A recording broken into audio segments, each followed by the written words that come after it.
So much sir, thank you.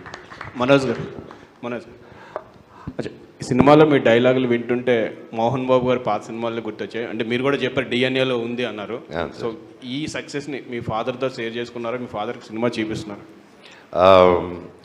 ఫాదర్కి అదే చెప్పమన్నాను కదండి, ఆయన కొడుకు వచ్చారని చెప్పారా మీరు? మీరు మాకు అంత కాంటాక్ట్ ఉండదు కదండి సార్, మీరు చూపిస్తున్నారు.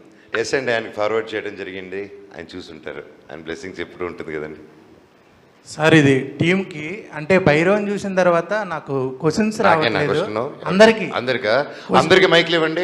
ఒకటే సార్ నిజంగా, ఎందుకంటే నాకు క్వశ్చన్స్ రావట్లే, అప్రిషియేషన్ తప్ప. ఎందుకంటే ఒక్కొక్కళ్ళు పర్ఫార్మెన్స్ ఎరగొట్టేశారు.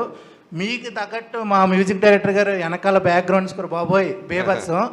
ఇంకా డైరెక్టర్ గారు అయితే స్టోరీతో, ఇక అతిథి గారు అయితే మాత్రం లంగావని వేసుకుని ఒక రంగస్థలంలో సమంత గారి రీప్లై చేసినట్టు అదరగొట్టేశారు.